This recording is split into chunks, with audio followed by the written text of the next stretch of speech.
filme toujours là. S'il m'est plus facile de parler du Front National et des partis d'extrême gauche, il va être beaucoup plus compliqué pour moi aujourd'hui de parler du candidat de l'UPR. Il m'était déjà arrivé de voir dans la rue ou des ponts l'affiche de l'UPR sans vraiment savoir de quoi il s'agissait. Puis est venue la publication officielle des candidats ayant obtenu leurs 500 signatures. Et j'ai dû me familiariser en décidant de réaliser ces portraits avec François Asselineau et ce qu'il représente dans son discours politique. Asselineau, 59 ans, est passé par HEC et l'ENA, pour ensuite travailler en tant que contrôleur des finances, puis attaché ministériel sous les gouvernements successifs entre 93 et 97. Il sera également conseiller de Paris et à l'origine d'un rapport sur la protection de l'économie française face à la mondialisation pour Nicolas Sarkozy. C'est en 2007 qu'il crée l'Union pour la République, parti qui jusqu'à assez récemment est resté très absent sur la scène médiatique, mais qui a vu son nombre d'adhérents exploser de plus de 300% ces 3 dernières années. Aujourd'hui, l'UPR affiche plus de 22 000 adhérents. Ce chiffre augmente de jour en jour et est affiché en direct sur le site du parti. Il y a donc un réel engouement pour ce parti, arrivé récemment dans le paysage politique français.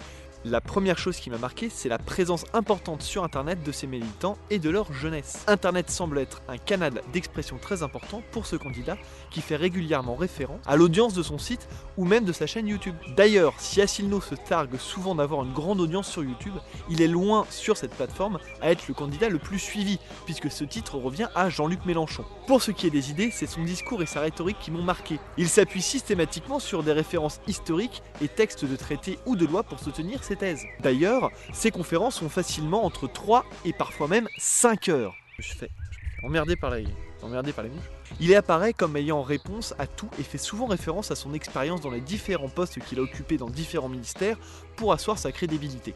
Il se pose souvent en victime des grands médias qui ne lui offrent pas une visibilité suffisante. Ce qui est d'ailleurs vrai puisqu'avant cette présidentielle 2017, il était très absent des grands médias traditionnels.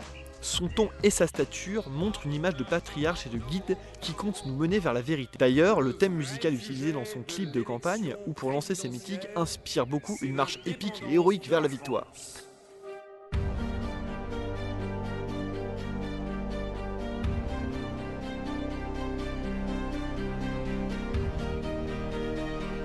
Pour ce qui est du programme, on peut aisément le qualifier de souverainiste et d'anti-européen. D'ailleurs, le terme Frexit y est récurrent. Le lien vers le site de l'UPR est présent dans la description de cette vidéo.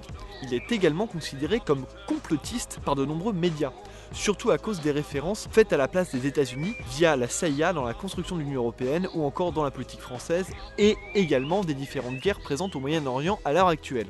Bien qu'il réfute ce terme et se présente comme représentant de la volonté des Français et comme détenteur de vérités cachées, on voit souvent dans son discours des thèses reprises par les différents courants complotistes qui existent sur Internet.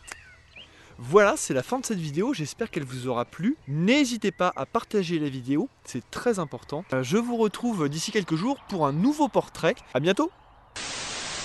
Lorsque nous allons voir M. Apathy à RTL, il nous dit « Je ne vous donnerai jamais la parole ». Ah bon? Lorsque nous allons voir M. Bourdin à RMC, il dit « Je ne vous donnerai jamais la parole ». Ah bon? Lorsque nous allons voir à France 3 à Bordeaux, il nous dit « Nous ne vous donnerons jamais la parole ». Ah bon? Mais ils se prennent pour qui, ces gens-là?